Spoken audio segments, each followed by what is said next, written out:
É vento? Sim. Então Segue o vamos lá. bar. Então, aqui então essa é a programação da aula, como eu tinha falado, tá? E aí, é, esse vai ser o caso clínico para ajudar a gente a pensar. Então, Dona Maria, vou repetir aqui para vocês verem, né? 51 anos, foi atendida lá na UBS da Zona Rural de Santo Antônio do Monte, ela tendo 4 dias de tosse, expectoração, né, que é tossir com catarro, e relato de febre. Ela é hipertensa, ela é tabagista, mas não tem DPOC, não tem asma, nem tem outras doenças. O exame físico dela, o que chama a atenção é que ela está um pouco taquicárdia, está com a frequência de 116, está febril, com a frequência respiratória de 24, lembrando que a frequência cardíaca, o limite é até 100, a frequência respiratória, o limite é até 20, né, para adulto. Ela está com a pressão boa, de 136/72, e ela tem crepitações na base esquerda com egofonia. Os demais aspectos do exame físico estão sem alterações. Então, eu vou voltar nesse caso, mas tentem ler aí esse caso, ver o que vocês entenderam, o que não entendeu, e a gente vai seguir muito baseando-se um pouco nesse caso. Posso passar? Egofonia, o quê? Vou explicar, pode ficar atento. Posso? Pode. Então, a intenção hoje dessa aula é o seguinte: diante de uma paciente igual essa, como é que eu faço o diagnóstico disso? Como é que eu vou tratar? E aonde eu vou tratar? Não adianta só fazer o diagnóstico. Em medicina, não adianta só fazer o diagnóstico. Você tem, além de saber tratar, você tem que saber aonde. Você sabe, esse paciente vai para casa? Esse paciente vai para o hospital? O hospital vai para onde? Para o quarto? Vai para o CTI? Então, isso é fundamental. Se você erra em qualquer um desses, impacta muito na mortalidade do seu paciente. Se você erra no diagnóstico, você vai errar no tratamento. E mesmo assim, se você faz o diagnóstico correto, você trata o paciente correto, mas você não encaminha ele para onde ele tem que tratar corretamente, você vai pode trazer prejuízo na mortalidade dele. Fez o diagnóstico, é uma pneumonia, tratei direitinho. Não reconheceu se era leve, moderado ou grave. Era uma grave e você mandou para o quarto, o paciente pode ter complicações.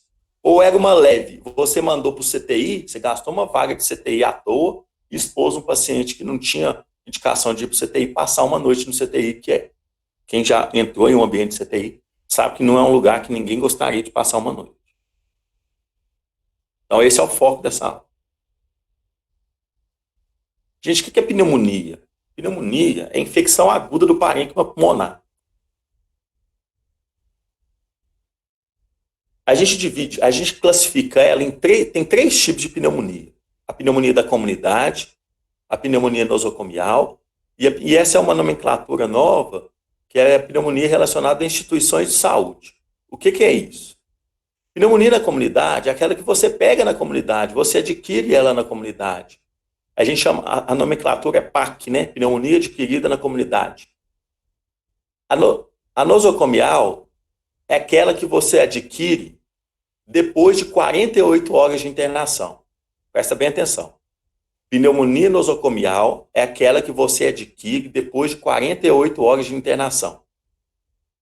E pneumonia relacionada a instituições de saúde são pneumonias que aqueles pacientes pegam que moram em instituições, por exemplo, asilo, paciente que é dialítico. Por que o dialítico? Porque o dialítico, ele basicamente ele vai no hospital de 3 a 5 vezes por semana. Então, ele é considerado pneumonia com germe hospitalar. Turma, por que vocês acham que é importante classificar uma pneumonia comunitária, nosocomial? Por que é importante fazer essa diferenciação? O que vocês acham? Por Por causa da gente poder, resistência? pra gente diferenciar qual tipo, se vai ser por gram negativo, gram positivo. Toma, mordidinha. Gente, isso mesmo. É importante a gente saber por causa que os germes que vão causar essas pneumonias são diferentes. Só um minuto, galera. Deixa eu só ver uma coisa aqui, um segundo.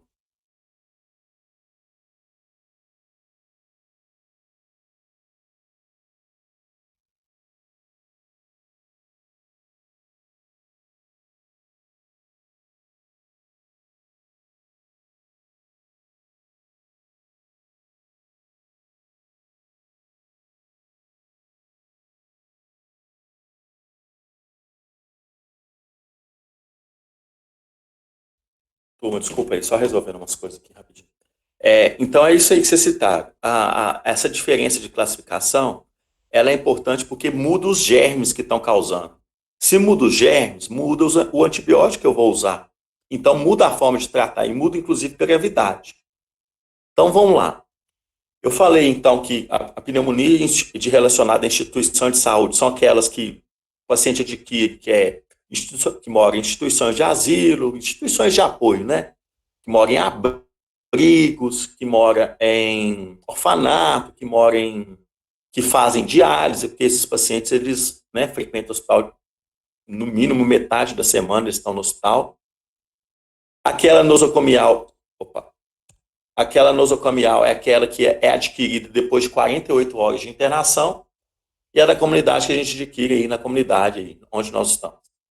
Aí eu pergunto para vocês uma questão que sempre cai em prova. O paciente interna hoje, vamos supor por um infarto, acabou de internar por um infarto. Se nas primeiras 48 horas ele adquire uma pneumonia, que tipo de pneumonia é essa? Comunitário. Nosocomial. Não? Comunitário. Gente, essa é uma pneumonia comunitária. A nosocomial, para quem falou, foi bom ter falado, é aquela que você adquire depois de 48 horas de internação. Até 48 horas de internação, a gente considera que é uma pneumonia comunitária. Por quê? A gente considera que se manifestou em até 48 horas, ele pegou isso na comunidade. E ele está manifestando os sintomas agora, por causa de uma coisa que chama período de incubação. Você sabe o que é período de incubação? Sim ou não? O tempo que demora para o microorganismo fazer Toma. Gente, o período de incubação é você pegou o germe até você. É o tempo que você pegou até manifestar o sintoma.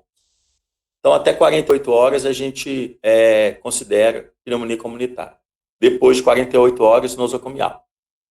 E aquelas de instituição de saúde eu já falei. Só fazendo um parênteses, rapidinho na aula. Existe alguém na turma aí reclamando que tentou entrar e não conseguiu? No grupo de vocês aí ou não? Não. Tá bom, vamos lá. Tem a Carol Sodré, a Carolina Sodré, tá tentando entrar, tá pedindo permissão.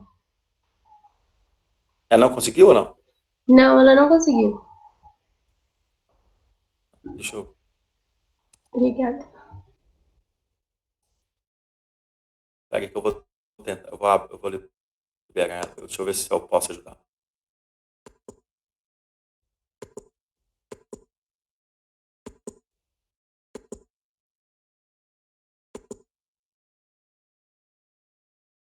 Acho que agora conseguiu.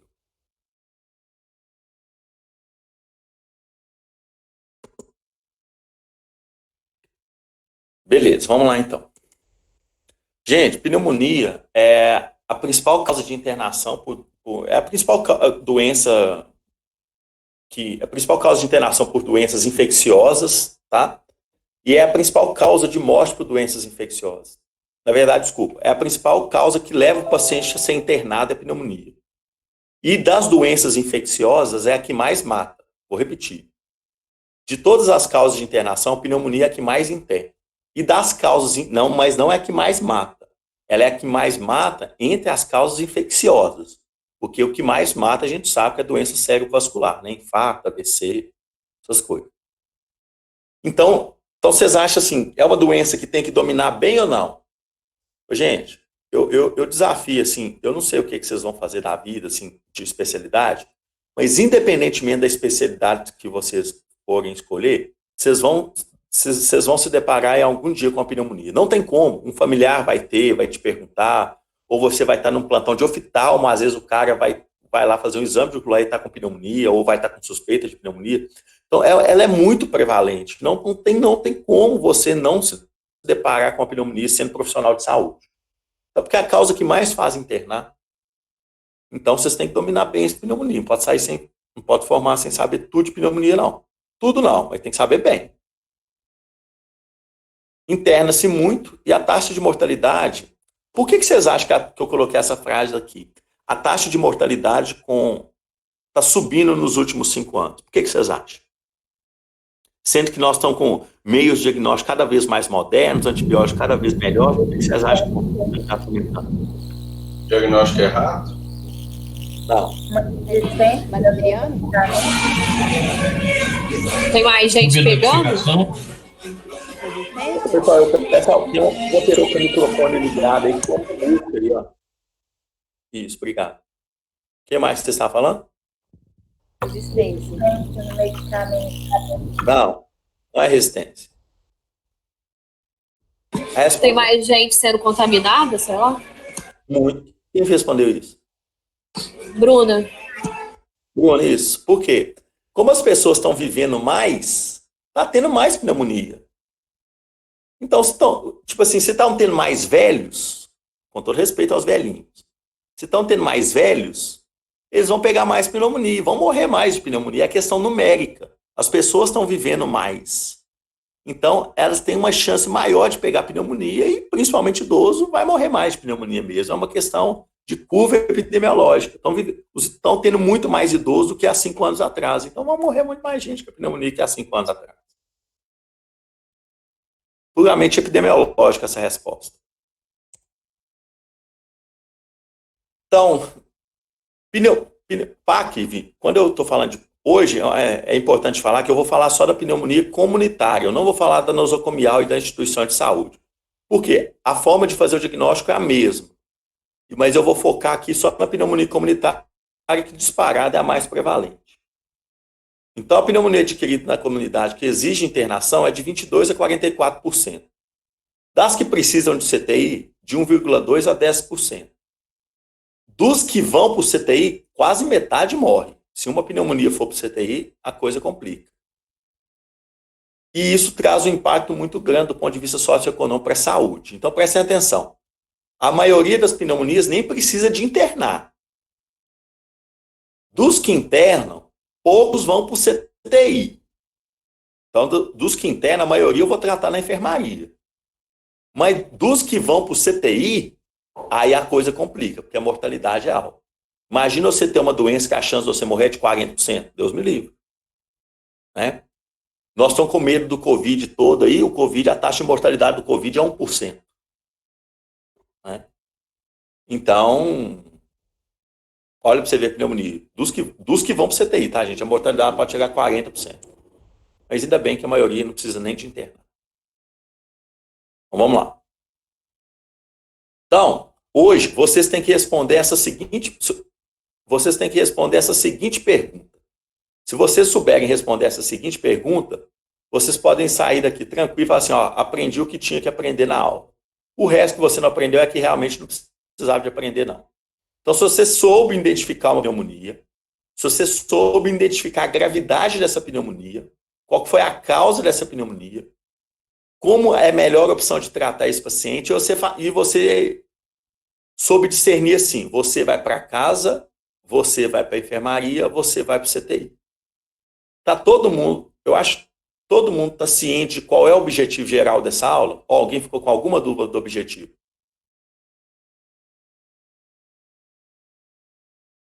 Tranquilo, gente? Sim. Vamos lá.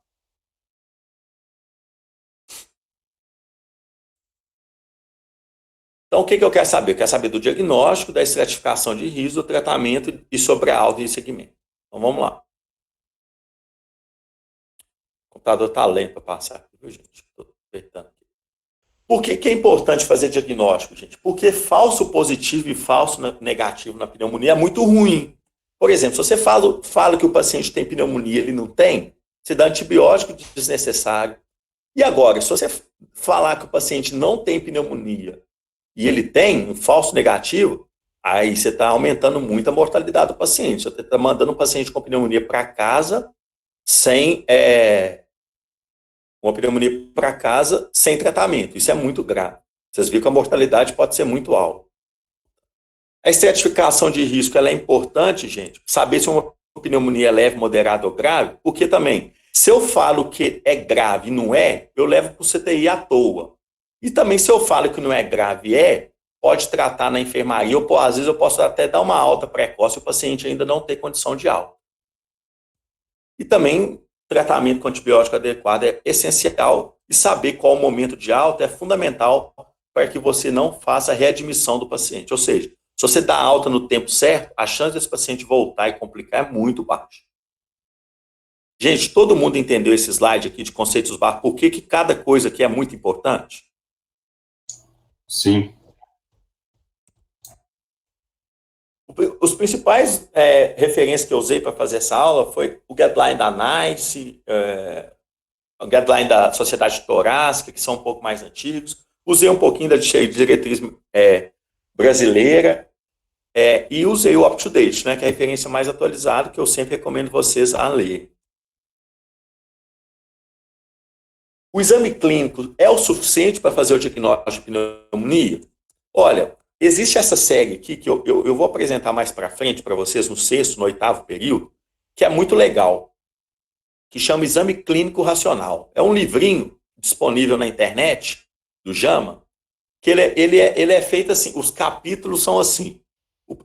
Esse paciente tem pneumonia adquirida na comunidade? O capítulo é sempre um título. O paciente tem infarto? O paciente tem AVC? E aí ele vai mostrando no exame físico o que cada coisa, como cada coisa contribui para fazer o diagnóstico. Através dos LR, aí Fabiano, você me falou do LR. Por exemplo, se tem achado que contribui muito para fazer o diagnóstico da pneumonia, que tem um LR acima de 10, tem achado que contribui mais ou menos e tem achado que não faz diferença nenhuma. Como assim? Por exemplo, vocês acham que o paciente ter febre ajuda a febre isoladamente? Ajuda muito ou pouco para o diagnóstico de pneumonia? Pouco. Isolado, Pouco. Perfeito. Olha o LR aqui. 1.7, 2.1. Ajuda pouco, porque febre isoladamente, não. Rinorreia. Vocês acham que ajuda pouco ou muito?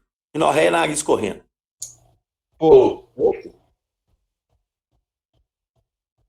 Sons à ausculta anormal, como crepitação.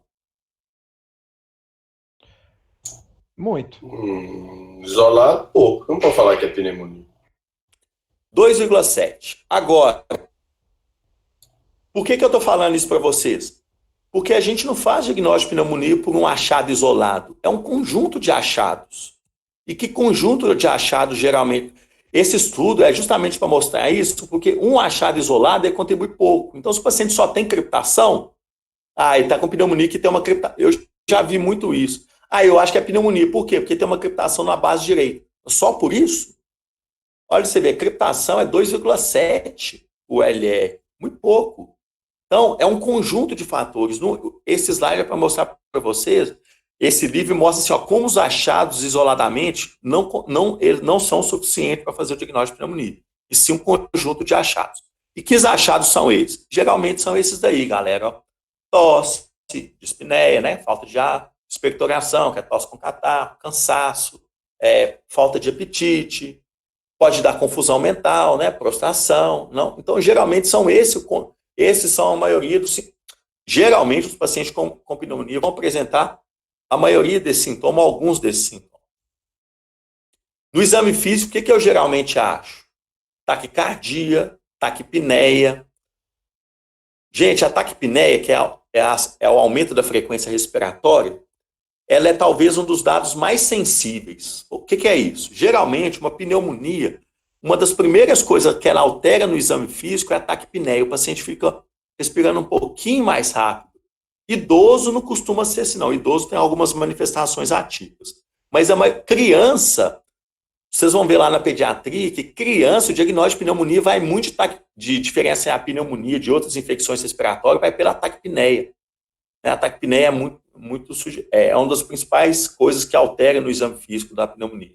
Ô, Lineu, Oi. mas na criança, principalmente a criança muito nova, a taquipneia é a partir de quanto? Porque ela já tem a frequência respiratória mais alta. Muda de acordo com a idade. Por exemplo, criança no primeiro mês é 60 a frequência respiratória.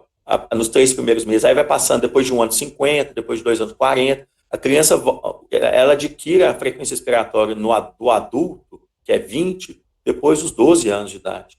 Até aí você tem referência diferente. Lineu, Tá, obrigado. você vai falar especificamente do idoso, os sintomas do idoso? Ou Vou, não? vou. Ah, tá, ok. Beleza. Não, então eu vou esperar. Obrigada. Quem perguntou? Ana Clara, é porque eu ia fazer uma pergunta, mas vou ver se você vai falar. Se você não falar, eu pergunto. Não, pode fazer, que eu já vou falar agora, às vezes a sua pergunta até me ajuda. Ah, tá. Por que o idoso tem menos manifestação de febre? Boa pergunta. Não só de febre, viu, Ana? De várias outras manifestações. Por quê? O idoso, ele já tem para você ter essas manifestações como febre, cansaço e tudo, quem faz isso é a atividade inflamatória da doença, na maioria das vezes, sabe? A infecção induz atividade inflamatória, essa atividade inflamatória vai repercutir. Como o idoso ele já não tem um sistema imune muito robusto, às vezes ele faz infecção, mas não faz uma atividade inflamatória tão exacerbada. Porque ele já não tem um sistema imune muito robusto. Então, às vezes, ele faz menos manifestações clínicas do que o habitual, entendeu?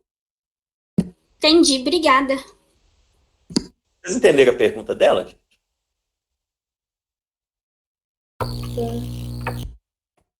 Gente, conversa comigo, fala assim. Sim. Ô, Lineu, Oi. ainda na pergunta da Ana Clara, no caso do idoso, isso é uma coisa negativa, né? Sim, negativa, tanto porque é o seguinte, quem fez o comentário? Fala o nome aí, só para eu saber quem está fazendo os comentários. Vitória Augusto. Ô, Vitória, bom seu comentário, muito bom seu comentário pelo seguinte, como o idoso, às vezes, ele não faz manifestação clínica típica, muitas vezes a gente faz diagnóstico tardio dele. E aí, por isso que a mortalidade no idoso é muito maior, porque muitas vezes o diagnóstico é tardio, porque ele não faz manifestação clínica muito evidente da doença, entendeu? Entendi. Deixa eu só dar um exemplo para vocês, assim. Sabe uma manifestação que idoso faz muito? Confusão mental. Até coloquei aqui confusão mental. O idoso, o vovozinho tá lá em casa, né, principalmente aqueles idosos mais frágeis, do nada ele começa a falar nada com nada, às vezes sem ter sintoma respiratório nenhum. Não tem tosse, não tem dispneia, às vezes ele só faz confusão mental. Aí o que a família chega falando para o pronto-socorro? Ô, doutora, minha mãe tá esquisita nesses últimos dias, confusa, errando os nomes, ela nunca foi assim. Tem 2 dias que ela tá sendo assim. Tá com febre? Não. Tá tossindo? Não. Às vezes é só confusão mental. Então o idoso, o diagnóstico dele é mais difícil justamente porque as manifestações clínicas dele são mais atípicas. Então como é que eu vou saber que é pneumonia? O idoso, você vai ter que fazer uma investigação mais ampla. O cara que chega com confusão mental aguda, tem que ver se é AVC, tem que ver se é pneumonia. Aí sempre vai ter uma investigação mais ampla do que um adulto jovem. Então, de saturação, que é baixa de saturação, baixa de pressão, crepitação e egofonia. Quem me perguntou o que era egofonia? Eu. Cara, egofonia é um dos achados mais específicos de pneumonia. Tem poucas coisas que dão egofonia. E pneumonia é uma dessas poucas coisas. Egofonia, a tradução desse som em latim, significa voz de cabra. Por quê? Quem descreveu esse som achou que quando estava auscultando o paciente é como se fosse ouvindo uma voz de cabra. O que é isso? É tipo assim, é como realmente fosse um eco. Você pede o paciente para falar, não é o 33, é diferente daquele fêmito lá que a gente pede para falar 33. Você ausculta lá, o som sai como na forma de eco. Aí, tipo assim, você fala para ela, você tá escutando, fala assim, pede pra ela, Fabiana. Aí eu falo assim, Fabiana, o som sai meio egofônico. Por que fez analogia com o cabra? Não sei, porque às vezes a cabra berrando assim, dá um sinal de eco, sei lá, não sei. Mas é como se fosse um eco. Depois você joga no YouTube e fala assim, ouvir egofonia. Aí você fala assim, o som sai arrastado. Você pede para falar assim, fala o nome dele, fala Armando. Aí fala assim, Armando. Aí o som você está escutando, aí o Armando sai prolongado, como se fosse um eco. Entenderam isso? Sim ou não? Sim. É meio difícil. Sim. Ô, Lineu. É aqui, ó. Se a gente falar, aí você põe a ausculta lá, aí você vai ouvir. Aí você põe e fala, aí como se fosse. É uma cabra meio, sei lá. É como se fosse uma cabra berrando. Fala. No caso Aqui. do idoso, o LR é menor porque apresenta menos sinais? Desculpa, eu não comecei. Você começou a falar e eu perdi. No caso do idoso, o LR é menor por causa dos sinais que o idoso não apresenta tanto, porque, pelo que eu entendi, vai somando no LR até chegar, tipo assim, por exemplo, maior do que 10, né? Isso. Só que o idoso não vai apresentar essa quantidade de sintomas Só como que- o adulto. Não, deixa eu só te corrigir um pouquinho. O LR, ele é em relação ao achado, e não em relação à pessoa. Por exemplo, a taquicardia tem um LR, eu vou inventar aqui, eu não sei de cor não, de 1,8, por exemplo. Esse LR é da taquicardia, independentemente do paciente, entendeu? O LR, ele está relacionado com o exame ou com o achado, e não com o paciente. Então, quando eu falo o LR da TC é 3, o LR da TC é 3, vamos supor, o LR da TC para diverticulite é igual a 3. Independente de quem você for fazer, o LR é esse, entendeu? Aham. Obrigada. Ô, Lineu, Oi? só antes de você prosseguir, é porque você falou de confusão mental. Fala Se aí. foi, porque eu tenho, nem sei se na verdade é importante ou não, no primeiro momento, eu saber, tipo, o mecanismo. Porque no caso de uma pneumonia, eu não consigo pensar como que a pneumonia vai gerar uma confusão mental, entendeu? Eu não consigo fazer nenhuma associação. Legal. Vitória. A pergunta é boa, Vitória, e ao mesmo tempo ela é difícil de responder. O que a gente sabe, o que eu já li, inclusive existe muita dúvida, que o paciente ele pode fazer por diversos motivos. Por exemplo, o paciente pode ter pneumonia, desidratar, não comer direito, não beber água direito, desidratar, e a desidratação causa confusão mental, por baixa perfusão cerebral. Alguns mediadores inflamatórios na pneumonia têm atuação no sistema nervoso central, assim como tem a atuação no coração, que causa hipotensão, assim como tem alteração nos rins, pode causar insuficiência renal. Então, quando você tem uma infecção, ela pode ser só local ou ela pode se generalizar. E aí, ela se generaliza por quê? Ela o sistema imune para de ter o controle local ali, e aí esses mediadores se disseminam e pode acarretar uma coisa que chama de disfunção de múltiplos órgãos, que ele pode atuar em vários órgãos, causando diversas repercussões clínicas. Então, mediadores inflamatórios pode atuar no cérebro, pode atuar no coração, pode atuar no rim. Então, por que um paciente... Vocês já ouviram um termo que chama sepse? Talvez o termo popular seja sepsemia. Já ouviram ou não? Já. Sim. E é quando a infecção generaliza. Quando a infecção ela sai... Talvez eu estou explicando uma linguagem mais de explicar na padaria. Quando a infecção ela para de ter um controle no foco local, ela pode se disseminar e acarretar disfunções de vários órgãos.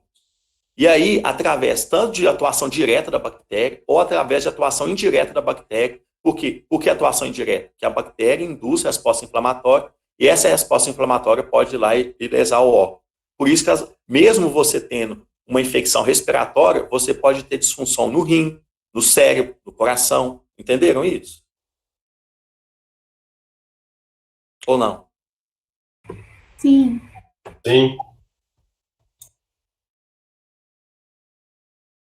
Diagnóstico. Entendeu? A última coisa. Não, mas às vezes você vai falar isso agora. Mas se eu achar um conjunto de achados clínicos, mas claros, eu não preciso fazer outro exame, o diagnóstico clínico. Eu vou falar isso agora. Então, pessoal. Oi. Só mais uma coisa ainda sobre a febre. Se o idoso chegar com a febre muito alta, então tem que preocupar muito, né? Excelente. Concordo. Plenamente. Tá, obrigada. Eu preocupo, não. Idoso, eu tive um amigo uma vez E eu tenho esse amigo até hoje, né, um grande amigo. Ele tinha acabado de formar e ele liberou um idoso que estava só com tosse, um pouquinho cansado, mas não tinha mais nada, e liberou o idoso. Aí no outro dia o idoso internou com pneumonia grave. Desde o início era pneumonia. Aí ele virou para mim, o cara não tinha febre, não tinha nada. Eu falei assim, olha, o dia que o idoso fizer uma febre, você fala assim, tem coisa muito errada. Então, assim, não é o... Assim, às vezes o idoso, tem uns idosos, assim, né? Tem uns caras de 70 anos que eu acho que são muito mais ativos que nós, todo mundo junto aqui. Esses, né, eles fazem manifestação igual a gente, tem um sistema imune robusto igual a gente. Você vê idoso aí correndo maratona de Pampulha, essas coisas. Mas agora, boa parte dos idosos que já tem um sistema imune mais débil, quando eles fizerem essas manifestações mais evidentes, eu concordo com você. Liga seus 30 sinais de alerta aí. Beleza, obrigada. Beleza. Então, o diagnóstico da pneumonia geralmente vai basear em achados clínicos, né? Então, tosse, aqueles todos os dados, e alguns dados mais específicos. Então, geralmente, um dos principais, né? Então, vai vir, a maioria das vezes, pacientes tem tosse, cansaço, como eu falei, febre, calafrios, o exame, né? Eu uso até aqui, para vocês lembrarem do exame do hemograma, né? Vem leucocitose, né? Então, esses que a gente chama de dados sistêmicos, né? Os dados mais específicos são aqueles respiratórios. Então, paciente com tosse, taquipneia, uma crepitação localizada, tem que pensar em pneumonia, não tem como. Quando, né? Se o paciente, principalmente taquipneia, se o paciente está taquipneia, galera, isso não é só uma gripezinha, não. Tem que investigar se não é uma pneumonia. Ausculta localizada, o que é isso? É quando você vê um foco localizado de uma crepitação, de uma egofonia. Todos esses achados te indicam que talvez não seja só uma IVAS, né? Que é uma infecção de via aérea superior, ou seja, não é só a rinite, não é só um resfriado. Quando o paciente começa a manifestar sintomas de pulmão... Oi? Só te pedir um favor, você desligar o microfone da Lara aí, que ela esqueceu de ligar, nós estamos avisando e ela não está percebendo, por favor. Valeu. Tá. Ela desligou, já desligou agora aí. Ótimo. Então, quando você tem dado respiratório baixo, tem que pensar em pneumonia. Eu falei na aula de TEP de uma coisa que chama dor pleurítica. Vocês lembram? O que é dor pleurítica? E também pode dar aqui na pneumonia, assim como dá no TEP, pode dar na pneumonia.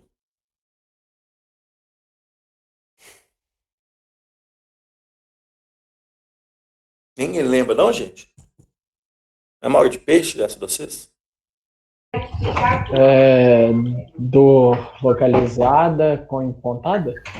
Que vai pegar um folheto no outro? É uma dor Não. quando respira, não? Quem falou isso aí? Ana Clara. Bem, Ana Clara, é uma dor respiratória dependente.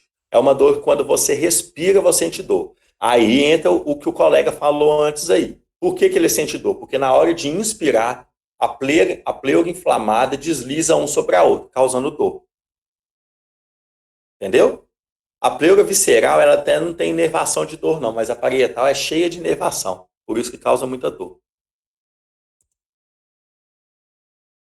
E a confirmação da pneumonia, gente, é radiológica. O padrão ouro para diagnóstico de pneumonia é clínica mais raio-x. Então, a confirmação radiológica é ter a clínica e ter uma imagem nova no raio-x, ou seja, ter um infiltrado novo no raio-x. Então, o raio-x de tórax aqui, gente, ele é fundamental para o diagnóstico.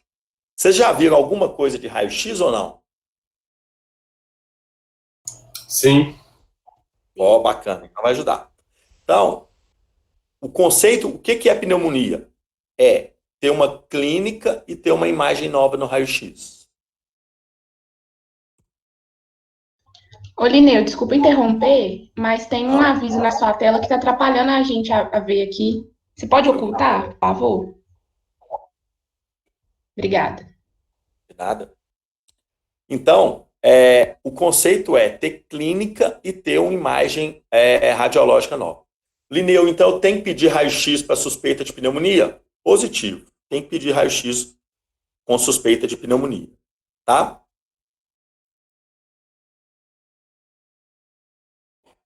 Em relação a esses guidelines, a NICE não faz muita recomendação, mas eu não vou passar isso tanto, porque tem que saber um pouquinho de medicina baseada em evidência, aí eu não vou passar tanto. Esse aqui, por exemplo, é um infiltrado novo, olha aqui para você ver. Olha que baita de pneumonia aqui, olha, nesse lobo superior direito aqui. Tá vendo? Todo mundo tá conseguindo ver? Isso aqui tinha que dar igual aqui, ó. Esse lado aqui tinha que estar igual a esse lado aqui, ó. Tá vendo que tem uma consolidação extensa aqui? Então, o paciente que chegou com aquela clínica e tem uma imagem nova no raio-x, ele pode ter pneumonia. Ele pode ter, não, ele tem pneumonia. Entenderam isso, gente? Sim? Sim.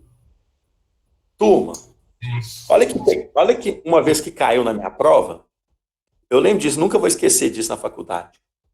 O professor projetou, como é que chama essa incidência do raio-x? Essa aqui, só essa. Você sabe? Póstero anterior. Você tá falando? Isso, póstero anterior. Isso, póstero anterior. E essa aqui? Perfil. Isso, perfil. Isso, perfil. Então a gente chama aqui PA e perfil.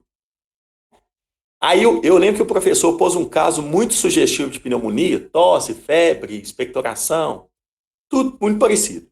E pôs esse exame aqui, olha, pôs esse raio-x muito normal. Mas ele só pôs a foto de PA. E perguntou assim, esse paciente pode ter pneumonia? Estava muito normal o raio-x. Sim ou não? Pode, eu acho. Por que pode? Porque não tem nada.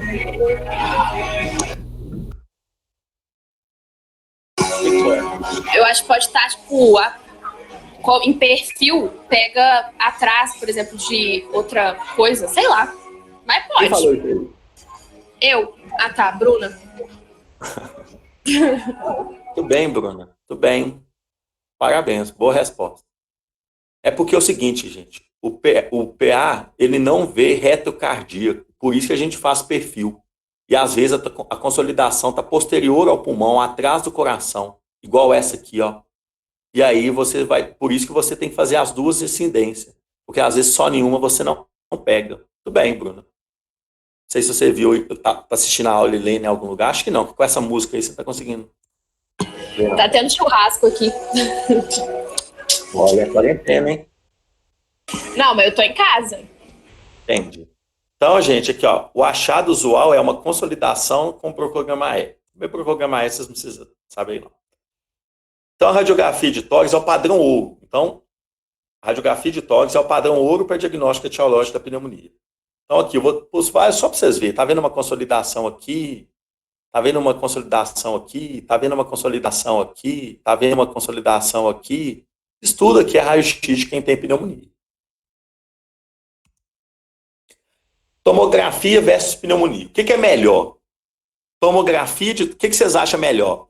Tomografia de tórax ou radiografia para fazer diagnóstico de pneumonia?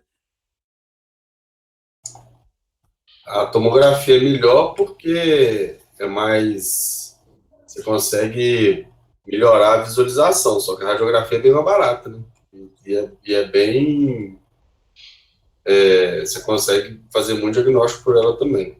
Mas de qualidade, acho que a tomografia é melhor, mas é mais caro. Ô, Sábio, você concorda com o que o Fabiano falou? Eu, em partes, porque eu acho que assim, a tomografia, quando a gente pode usar ela quando a gente tem algum comprometimento maior. Por exemplo, você vai ter um derrame pleural aí causado por causa da pneumonia, aí você usa a tomografia, senão você pode usar a radiografia. Normal, porque tomografia tem aquela questão lá que o senhor tinha falado lá da gente usar o... Ai, fugiu o nome aqui agora. Igual tem o iodo, tem o contraste. A tomografia, ela existe com contraste e sem contraste, né? Aqui a gente está falando de tomografia sem contraste. Ah, tá.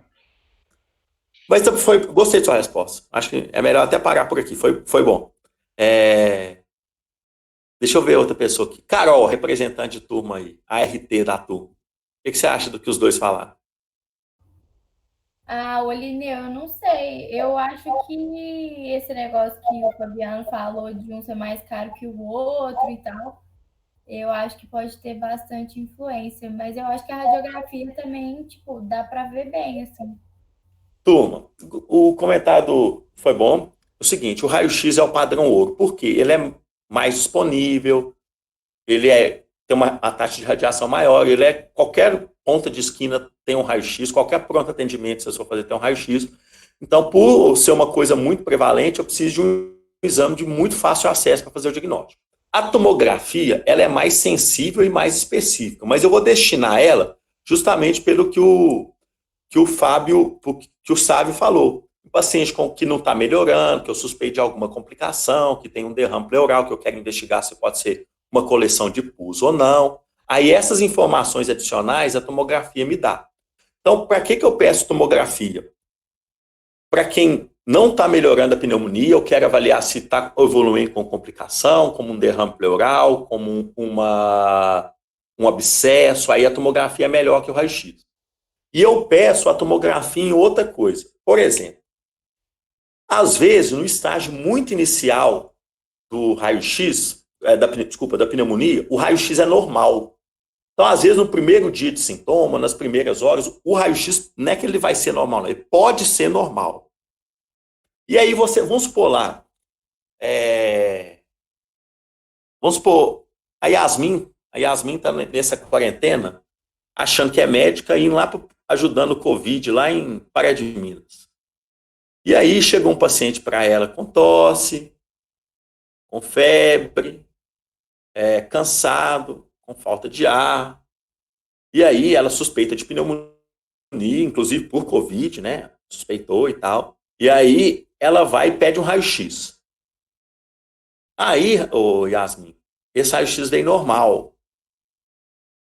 E aí você afasta a pneumonia. O que você faria com esse caso? Ou não tem, porque para ser pneumonia tem que ter imagem. Se não tiver imagem... Repete o quadro, por favor, professor. Repito. A Yasmin tá me ouvindo, Yasmin? Tô. Então vamos lá. Você está ajudando a quarentena em Pará de Minas.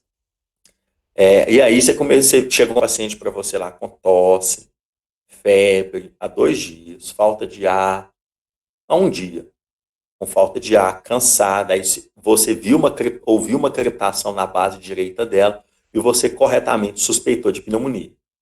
Só que, para sua surpresa, Yasmin, o raio-x estava normal, tanto o PA quanto o perfil, estava normal. E aí, você acha que essa paciente não tem pneumonia? O que você faria, já que sua suspeita ainda continua a ser pneumonia, e para ter pneumonia tem que ter uma imagem nova? Igual eu falei, o conceito é ter clínica mais imagem. Só clínica não faz diagnóstico e só imagem também não, tem que ter os dois. Então, o que você faz com essa paciente? Você fala que ela não é pneumonia, ou para você confirmar sua suspeita que ainda continua alta com pneumonia, o que você faria? Como a clínica é sugestiva de pneumonia, aí eu acho que nesse caso pode pedir a tomografia, né?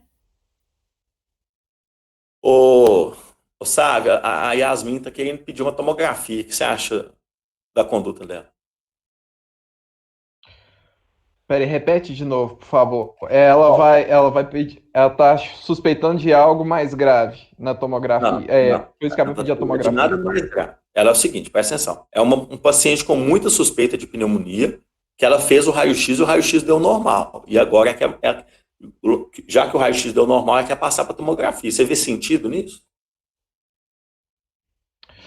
Bom, deixa eu pensar aqui. Eu acho que sim, porque até eu tinha pensado em outro. Antes de fazer a tomografia, a gente pode mudar a posição do paciente também, né? Pode pôr ele em decúbito lateral e fazer a incidência em raios horizontais. Não é isso? Ou isso é para. Não, isso é para avaliar a extensão de derrame pleural. Isso, errei, desculpa. Eu acho, Professor, eu acho Oi. que você pode botar ela em observação e repetir em 12 horas, não? eu acho Quem falou isso aí, 12 horas?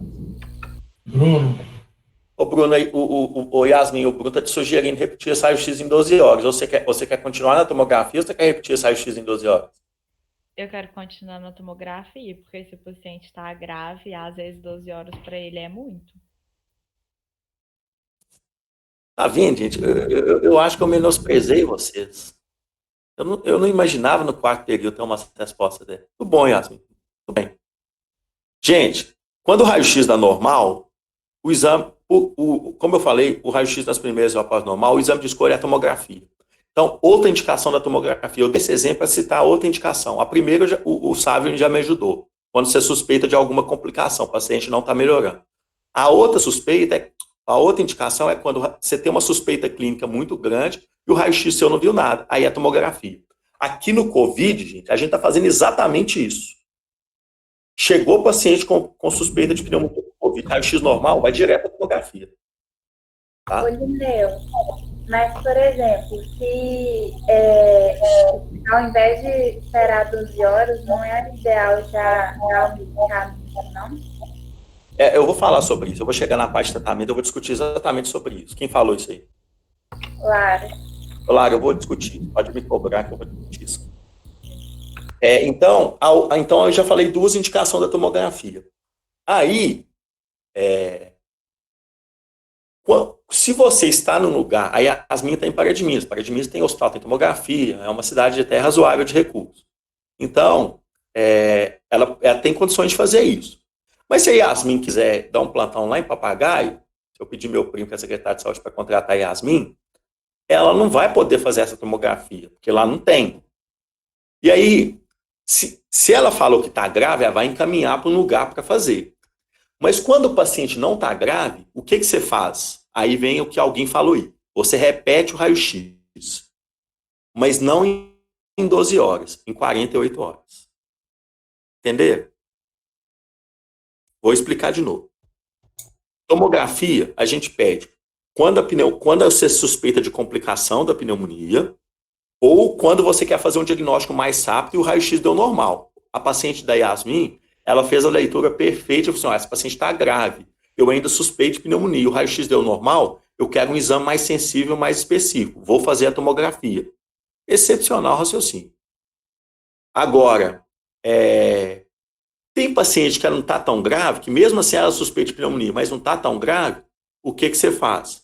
Ô, fulano, depois a gente vai falar de tratamento. Eu vou tratar essa paciente, é claro, mas não precisa se atentar a isso, não. E fala assim, eu vou te tratar como se fosse, mas em 48 horas você volta aqui e faz o raio-x, para me confirmar se é ou não. Porque os estudos mostram que a maior parte dos raios-x que não se positiva naquele, que não altera na fase inicial, com 48 horas, no máximo em 48 horas, eles alteram. Então, a outra opção é repetir o raio-x em 48 horas. Mas, como foi falado pela sua colega, o paciente que está grave, às vezes, não tem jeito de esperar isso. Aí eu faço a tomografia. Ficamos claros sobre tomografia versus raio-x, sim ou não? Sim, só uma coisa, então. Então, o raio-x, ele é padrão ouro pelo custo-benefício, mas técnica por técnica, o melhor é a tomografia. A tomografia é mais sensível e mais específica, mas o custo-efetividade do raio-x é infinitamente superior da tomografia. Tá. Ô, Lineu, já que você falou da Covid aí, qual que é a diferença Você pode responder no final também. De pneumonia e pneumonite, que eles estão falando pneumonite por Covid, né? E depois no final você fala sobre o tal da aparência do vidro fosco na tomografia. Como está bem dentro do tempo agora, eu vou deixar para o final, pode ser? Beleza. Então vamos lá. Então, beleza. Então, por exemplo, às vezes essa imagem aqui, demora às vezes 48 horas para aparecer, mas ela já aparece de imediato na tomografia. Entendeu? Por isso que a gente fala, a sensibilidade, às vezes, você pega inicialmente, às vezes, uma imagem dessa em 38% do raio-x, mas em 55% das tomografias. A tomografia consegue fazer 17 diagnósticos a mais a cada 100 exames. Então, ou seja, é uma inicial, viu, gente? Depois de 48 horas o raio-x é tão bom. Só que eu não vou usar a tomografia de rotina. Eu vou usar para aqueles casos que eu falei para você, suspeita de complicação ou se o raio-x inicialmente foi normal. Ultrassom, eu até citei para vocês que o ultrassom é meu tema de mestrado. Ele é um método não invasivo, com um custo de seletividade muito baixo, ele exige um pouquinho de treinamento, mas ele é ótimo para diagnosticar pneumonia. Ele tem uma sensibilidade maior, que é o raio-x, perde um pouco para a tomografia, mas a grande questão é que precisa de gente treinada, né? Mas ele é muito bom. Não vou atentar muito a isso não, que isso aí não é foco de vocês, não. Aqui uns estudos mostrando a eficácia do ultrassom. E aí a gente pede outros exames também, para ajudar no diagnóstico. Aí eu vou pedir a... Quem que não conversou comigo hoje, que sempre conversa? Deixa eu ver aqui.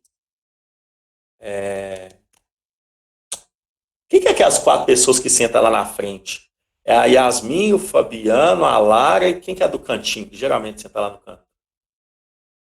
Agora eu esqueci. É a Giovana. Giovana. Cadê a Giovana? Tá aí?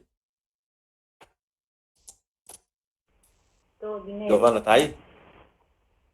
Giovana, tá me ouvindo?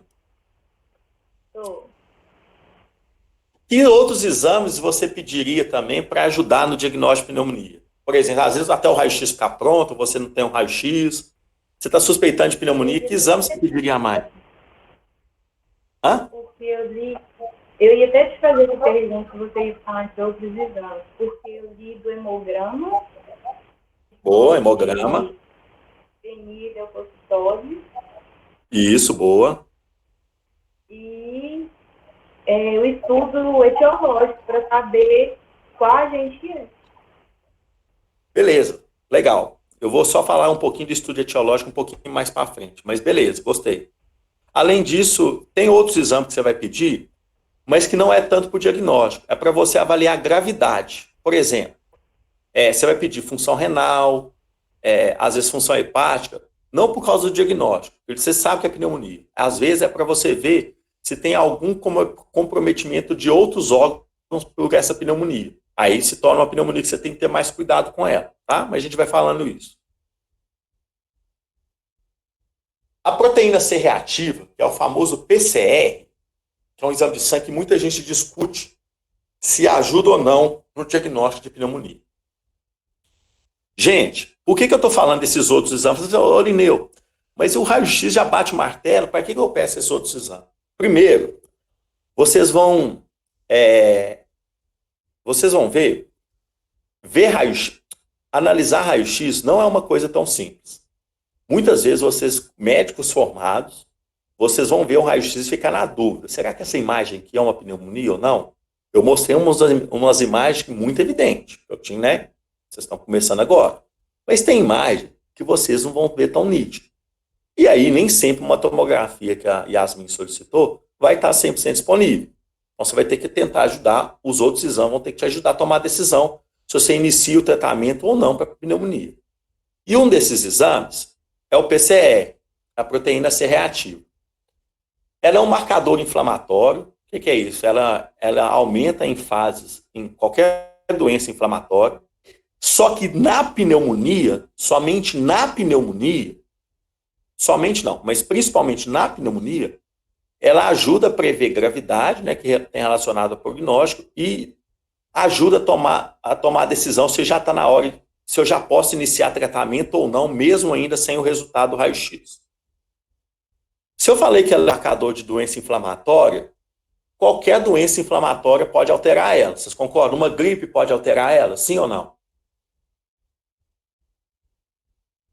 Sim.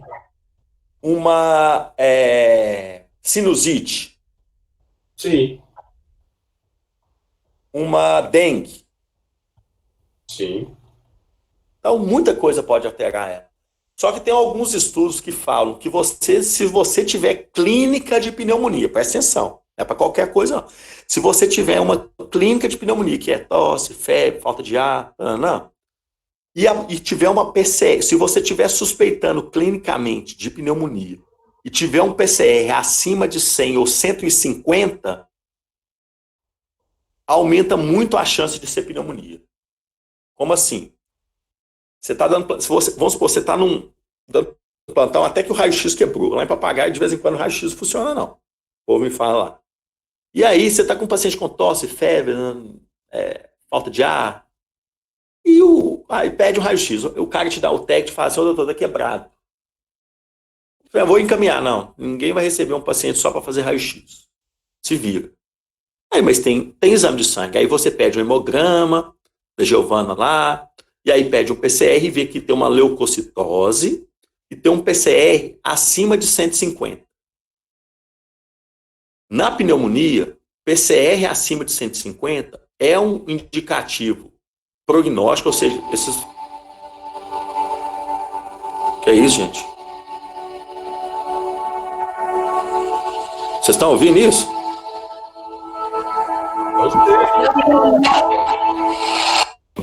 Tô ouvindo, mas não é a minha. Sei o que foi isso. Que é isso? Gospel? Sei não. Sei de onde surgiu isso, não. E aí, então, deixa eu terminar no raciocínio. E aí, quando você tem um PCR muito elevado, acima de 150, sugere muito pneumonia bacteriana.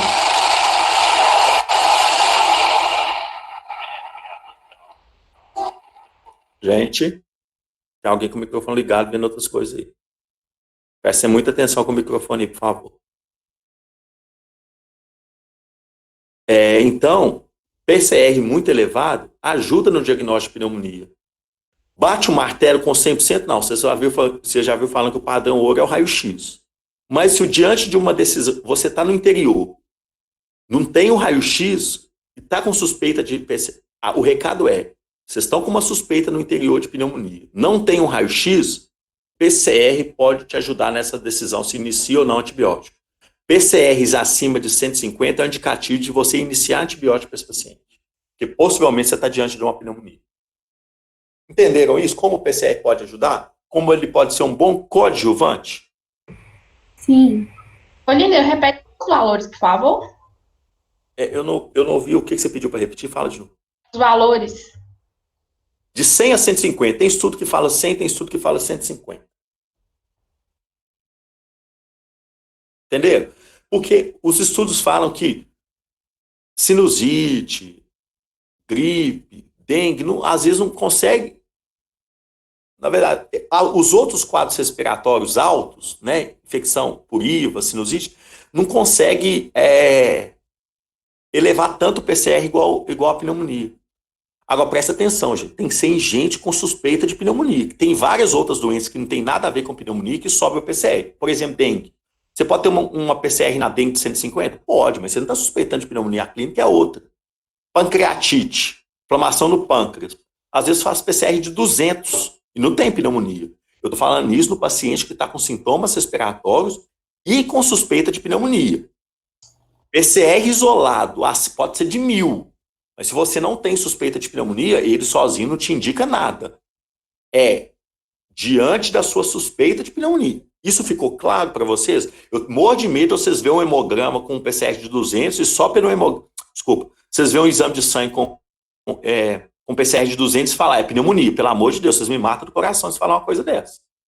Eu estou falando que ele é um bom coadjuvante. Se você está suspeitando de pneumonia, ele te ajuda na tomada de decisão. Lineu, então você falou que é acima de 150. Para nós aqui, nós vamos considerar 150? Geralmente. Não, na verdade, eu não tenho uma resposta certa entre 100 e 150. Porque realmente os estudos falam que nesse intervalo, essa dúvida que eu estou falando é uma dúvida que os estudos têm mesmo. Entendeu? Eles não batem no martelo. Eles falam que dentro dessa faixa você já tem que pensar. Tá, clínica mais PCR entre 100 e 150. Ponto. Não confirma o diagnóstico. Não, mas sugere muito o diagnóstico. Vamos supor. Tá. Deixa eu só dar um exemplo para vocês. Eu gosto muito de levar os exemplos para a prática e geralmente vocês vivem isso. É porque tem um exercício lá exatamente isso aí. Não, é por isso mesmo que eu estou fazendo esse comentário. Vamos supor, vocês estão no PSF. Deixa eu inventar uma zona, lembrar de uma zona rural. Lá em, sei lá, tem um povo lá em Papagaio que chama Vargem Grande. Vocês estão lá em Vargem Grande trabalhando. E tá com a suspeita de pneumonia. Raio-X, o cara ri da sua cara. Fala, que raio-X, meu filho? É de comer isso aqui? E aí, foi assim, pô, eu tenho que tomar a decisão que eu tenho. Ele falou assim, eu te dou um hemograma e um PCR. Você quer? Não quero demais, pode me dar aí. Aí você vê leucocitose e um PCR acima de 150. Trata esse cara como se fosse uma pneumonia. Quando ele puder, faz um raio-x. Mas não deixe de tratar esse cara como se fosse uma pneumonia. Não trate ele só como uma gripe, não trate ele só como um resfriado, não trate ele só como uma sinusite, trata ele como uma pneumonia. Então, o PCR pode ser um bom coadjuvante quando você não tem uma infraestrutura completa para fazer um diagnóstico definitivo de pneumonia. Entenderam isso? Beleza. Entendeu? Pode falar aí. Então tá, um paciente com de CA, ele tá com a proteína dele obviamente, alterada, proteína C reativa, e tem história clínica. Aí como que eu procedo? Nossa, cara, tô gostando dessa turma, viu? Sério mesmo, as perguntas estão sendo muito bacanas. Boa pergunta, velho. Boa pergunta mesmo. Quando o paciente já tem uma doença em si, que já pode alterar o PCR, aí altera muito a acurácia. Porque esse exemplo que eu dei é de quem não tem uma doença que já alteraria o PCR. Por exemplo, câncer já alteraria? Já alteraria. Vamos supor, o cara tem uma artrite reumatoide, um reumatismo, que é uma doença inflamatória também. Ele naturalmente, no dia a dia dele, ele já pode ter um PCR aumentado? Sim, pode sim. Mas aí como é que você faz? Aí, o que a gente geralmente faz é que mesmo esses pacientes tendo um PCR mais elevado, eles não costumam chegar com PCR acima de 150 quando não tem uma infecção bacteriana associada. Mesmo assim, eu continuo usando isso. Só que é claro que a chance de você errar vai ser maior. Você está diante de uma incerteza maior, mas você ainda continua tomando essa decisão dessa forma. Mas corre o risco de você estar dando antibiótico a mais para muita gente que não tem pneumonia. Porque às vezes ele tem um PCR de 150, mas às vezes a doença dele colaborou com um pouquinho. Mas, entre tratar e não tratar, trata. Aí depois que ele fizer o raio-x, a tomografia, aí você tira o antibiótico se não for. Entendeu, Igor? Entendi. Obrigado. Professor. Oi. Te perguntar. O antibiótico, vamos supor, você começou o tratamento com antibiótico, aí depois o raio-x chega normal. O cara faz o antibiótico 2, 3 dias, faz o raio-x e chega normal. Você suspende o antibiótico ou você termina os dias todos? Boa pergunta, mas essa eu vou pedir para responder na parte quando eu falar um pouquinho de tratamento. Pode ser? Eu vou falar, eu vou dar uns exemplos assim, você me cobra também. Tem uma pergunta sua e uma da Lara para responder lá. Pode. Obrigado. Então vamos lá. Orineu. Oi. Eu não sei se é uma pergunta boba, mas o PCR ele vem no hemograma? Não, é uma boa pergunta. Nossa, legal também. Eu não falo coisas básicas, né? Desculpa. Culpa é minha, não é sua. PCR é um exame de sangue que você pede como qualquer outro. Entendeu? É um exame que colhe o sangue, mas você tem que pedir. Não vem no hemograma, não. Se você não solicitar, não vem. Você tem que pedir exame separado. Você pede um hemograma e você pede um PCR. Só escrever PCR, que dosa no sangue. Entendeu? Mas ele vem o resultado da parte. Entendi, obrigada. Mas é um tipo de exame de sangue. Como qualquer exame de sangue aí, glicose, tem PCR. Entendeu? Dos mesmos jeitos que você pede um exame de sangue de glicose, você pede um de um PCR. Aí dosa no sangue. Mas é um exame separado. Vamos lá. Falei tudo que eu tinha que falar de PCR. Aí uns estudos mais que eu vou mostrando. Aqui, aí eles falam, esse estudo aqui colocou 100, sabe? Ele até fala, acima de 100, prescreva antibiótico, baseado nesse estudo aqui, ó. Um estudo muito bacana, que foi publicado no Lancet em 2013, que ele mostrou que acima de 100 a taxa que o raio-x era alterada ou a tomografia era muito grande. Então a gente pode assim, numa suspeita acima de 100, prescreve. E abaixo de 20 também ele acha pouco provável, não prescreve. Mas assim, é só uma estimativa. Tem paciente imunossuprimido que, por exemplo, não altera tanto o PCR. O que eu quero dizer, eu morro de medo de alguém sair dessa aula. Eu pensei muito em pôr o PCR nessa aula. O PCR é uma coisa muito discutida assim, na pneumonia. Não é nem consenso assim. Mas é que eu queria falar que ele é um bom adjuvante. Você nunca vai se basear nele para fazer diagnóstico. Mas ele pode te tirar dúvidas. Só isso, mas nunca ele é padrão ouro de nada. Os diagnósticos diferenciais de pneumonia é tuberculose, né? Só que a tuberculose geralmente é um quadro mais arrastado, né? Tosse, perda de peso, uma febre vespertina, câncer, né? Às vezes dá um quadro. Congestão, TEP, né? Às vezes diagnóstico de espineia, né? TEP entra. Esses outros. Principalmente esses 4 aqui. Você sabe o que é a atelectasia? Colapso pulmonar? Tem fisioterapeuta na turma, não tem ou não? Tem. Fábio, cadê você? Estou aqui. O que é a atelectasia? A telectasia é o colabamento do parênquima pulmonar. É quando uma parte do pulmão fecha, gente. Aí, no raio-x, fica igual uma imagem de pneumonia. Isso aqui, por exemplo, essa aqui é na verdade, isso aqui é mais uma tuberculose. Tá vendo como a imagem, às vezes, é muito parecida? Ó, esse raio, gente, é real. Eu vou contar o caso dessa paciente para vocês. Esse eu tirei verdadeiro, de uma paciente nossa lá do Ju. Essa paciente tem 35 anos. Na verdade, infelizmente, ela tinha, há 2 anos atrás. Ela já faleceu. Faleceu jovem. E ela tá com um quadro assim, nada, e de repente ela entrou em insuficiência respiratória. Do nada, começou a ter dispneia aguda. E entrou rápido para insuficiência respiratória. Aí a gente foi fazer o raio-x dela, tinha esse raio-x aqui, ó. Sabe o que é isso? Metástase pulmonar. Isso aqui é vários tumores. Essas bolinhas é tudo tumor. Câncer de mama. Aí depois que a gente foi saber, né? Não foi agora. O paciente tinha câncer de mama, ela já tinha um tanto de metástase pulmonar, viveu pouco.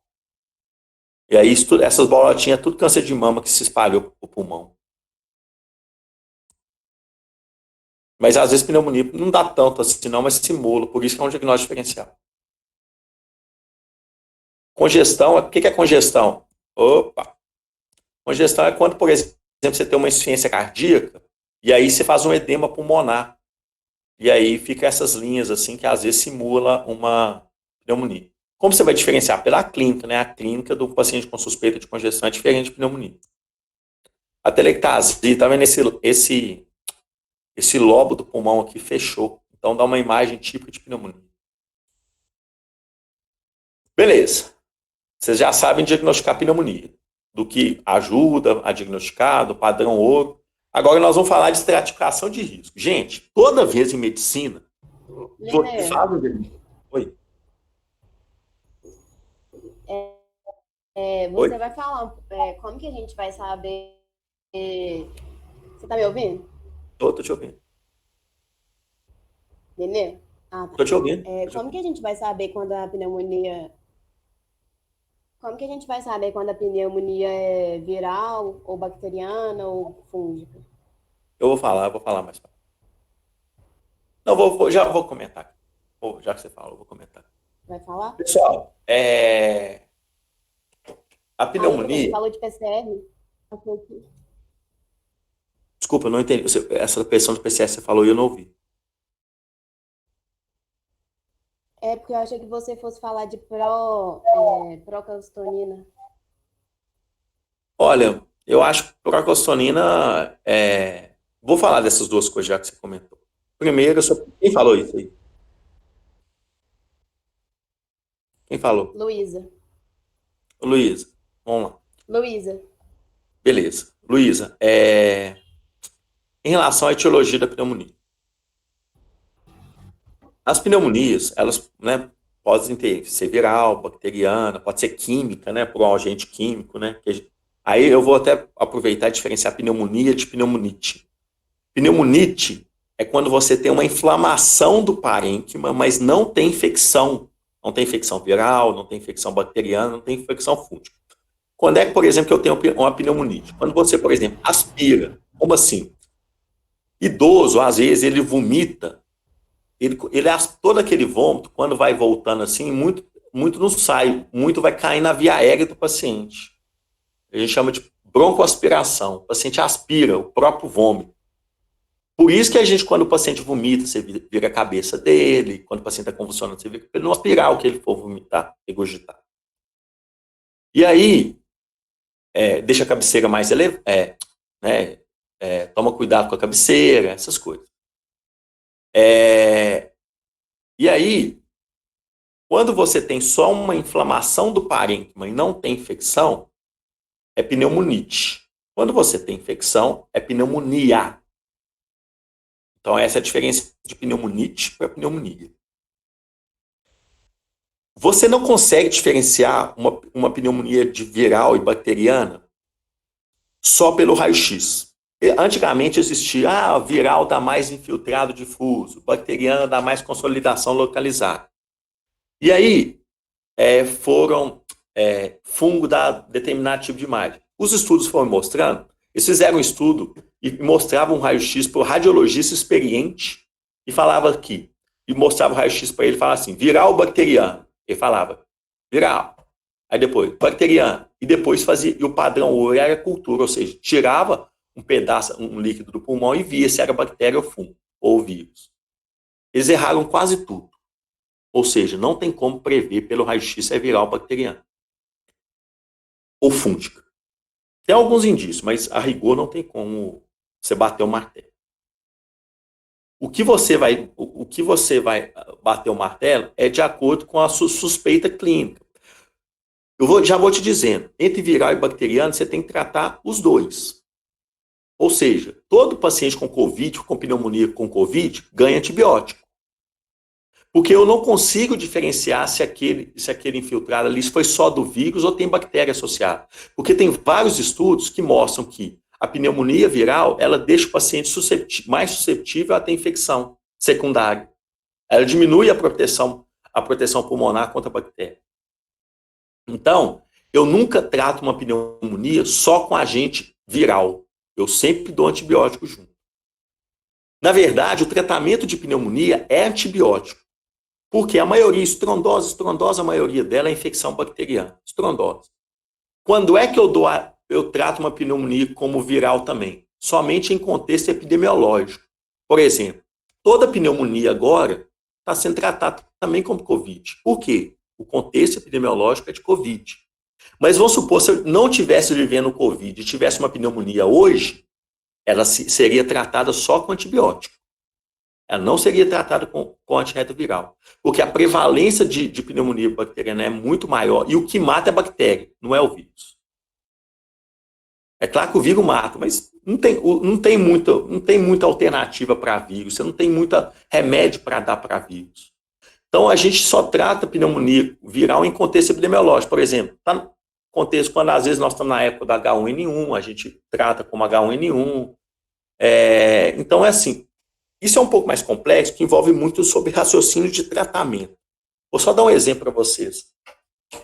Eu tive uma colega da minha cidade que ela fez um quadro de pneumonia, só que foi uma pneumonia que evoluiu muito rápido e estava no contexto, na época, de H1N1. E aí a gente tratou ela como pneumonia bacteriana, ela ganhou antibiótico e tratou como H1N1. Por quê? Pneumonias virais, elas evoluem, elas têm, às vezes, uma dica que ela tem é que o infiltrado é difuso e elas evoluem muito rápido. E geralmente em contexto epidemiológico. Se eu não tiver em contexto epidemiológico, é pouco provável que a minha pneumonia seja viral. Geralmente ela é bacteriana, eu vou tratar como ela. Pneumonia fúngica é a mesma coisa. Eu só vou suspeitar de pneumonia fúngica se o paciente tiver fator de risco a pneumonia fúngica. O que é a pneumonia fúngica? Só dá em quem? Imunossuprimido. Imunossuprimido e quem já teve um tanto de tempo de internação e que já usou um tanto de antibiótico. O sistema imune dele está lá embaixo. Eu não suspeito de pneumonia fúngica em paciente rígido da comunidade ou nem idoso que está na comunidade. É só em paciente muito imunossuprimido ou em paciente que tem ou que está muito tempo internado e já fez uso de diversos antibióticos. Então, não, só terminando assim, não existe um exame para diferenciar. O que vai te ajudar a definir se você vai tratar junto com antibiótico, essa pneumonia. O antibiótico vai dar para todos, porque a prevalência de pneumonia é da maioria. O que vai te dar indício se você também vai tratar viral ou se também você vai tratar fungo é a suspeita pela chance do paciente ter e alguns indícios no raio-x e na tomografia que são meio peculiares, que é melhor eu explicar para vocês lá no 8º período. Vocês vão ter um pouquinho mais de bagagem para entender. O que você ia perguntar aí? Só quando você fala que ela evolui rápido, quer dizer que ela fica mais grave, mata mais depressa, na mesma proporção que ela pode melhorar também? Isso. Não significa que na mesma proporção ela vai melhorar, mas é que quando eu falo de evolução rápida, é evolução para gravidade e mortalidade rápida. Mas não necessariamente ela volta rápido, não. Ah, tá. Então é só tipo assim, evolução é mais pior e morte. Isso mesmo. Obrigado. Gente, Oi.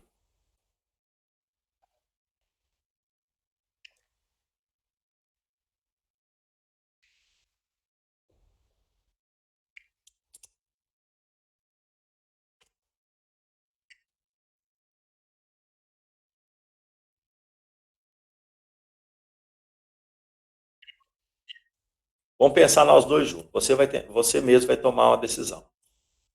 A mortalidade de pneumonia é alta ou baixa se eu não tratar? O que você acha que faz mais mal? Eu deixar ele nesse tempo sem tratamento ou iniciar o dano do tratamento por esse período aí? Inicia o tratamento. Se você suspeita de pneumonia, o cara está grave, na hora inicia o tratamento. Na hora. Cozinha ele não. Porque o dano de poucos dias de antibiótico é muito inferior do que você deixar uma pneumonia não tratada. Vamos supor, você deu antibiótico para ele, não era pneumonia. O dano dele é muito inferior. O problema é que você não deu e era pneumonia. Possivelmente ele vai morrer. Entendeu? Então, quando, gente, põe isso aí é mais uma conversa mais para a prática mesmo. Quando o paciente está grave, o limiar de tratamento é menor. Eu não fico pedindo exame para confirmar, não, porque às vezes não dá tempo. Eu tenho que tratar antes de confirmar. Porque o paciente às vezes não me dá esse tempo que eu preciso. Chega tão grave que o pessoal, infelizmente, não dá tempo. Então eu vou te ir tratando, porque se eu não deixar tratando, ele vai morrer. Isso não é para tudo, não, mas é para boa parte. Então vamos lá. Em relação à estratificação de risco. O que é estratificação de risco? É saber se essa pneumonia é leve, moderada ou grave e aonde que eu vou tratar ela. A gente tem essas 3 ferramentas aí, ó.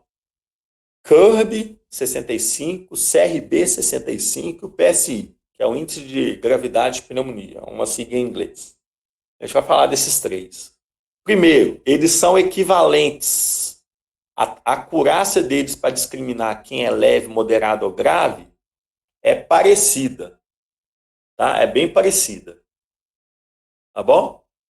Então, assim, eu não preciso de usar os 3. Eu posso escolher um e usar. Só que eu vou falar dos 3 para vocês. Ô, turma, deixa eu perguntar uma coisa para vocês. Só fazendo uma pausa aqui. Essa aula vai demorar mais ou menos umas meia hora. Umas meia hora no máximo. Vocês querem fazer um intervalozinho? Eu quero fazer xixi. Vamos fazer um intervalo de 10 minutinhos? A pessoa pode ir no banheiro? Pode ser 10 min? Vamos aqui, ó. Então, no meu relógio aqui são 15h36. 10 para as 4 a gente volta, pode ser? Pode. Qual é a hora que vai voltar? Não escutei. Beleza. Vamos lá. Não sai não, para depois não ter que entrar de novo.